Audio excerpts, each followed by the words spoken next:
অনেক দিন পর ছোট্ট একটা ব্লগ নিয়ে আপনাদের মাঝে চলে আসলাম। প্রায় অনেক দিন পর ভয়েস দেওয়ার ট্রাই করতেছি। আসসালামু আলাইকুম এভরিওয়ান, সবাই কেমন আছেন? আশা করি সবাই ভালো আছেন। তো আল্লাহর রহমতে আমিও ভালো আছি। ভিডিওটা অবশ্য গতকালকে, আজকে আপলোড দিচ্ছি। তো সকালবেলা বাচ্চাদের স্কুলে দিয়ে আমরা 3জন বের হয়েছিলাম, মানে ফ্রেন্ড, ঘুরতে। যে যার বাচ্চাকে স্কুলে দিয়ে ভাবলাম আজকে একটু বাসায় না ফিরে একটু ঘোরাফেরা করি। ঘোরাফেরা করলে মনটা অবশ্য ভালো থাকে। তো এই তো আমাদের শহরটা তো সাগরের পাশ দিয়েই গিয়েছে, ভূমধ্যা সাগর, যেটা ছোট থেকে বইয়ের পাতায় পড়ে এসেছি। আর সেই ভূমধ্যা সাগরের পাশেই বসবাস করি, আলহামদুলিল্লাহ।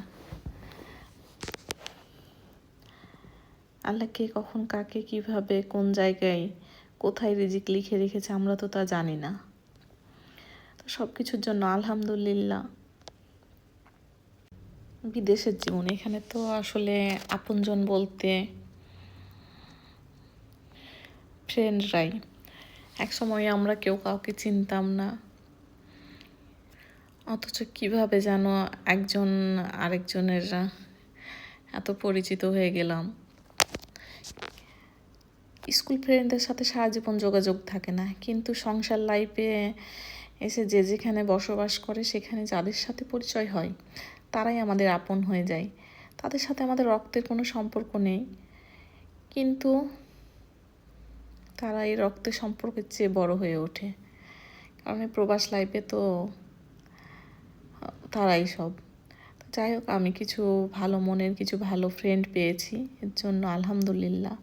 তো ঘোরাঘুরি শেষে, বাচ্চাদের স্কুল শেষে তাদের নিয়ে বাসায় ফিরলাম। তো ভালো থাকবেন, দোয়া করবেন আর ভালোবাসা দিয়ে পাশে থাকবেন।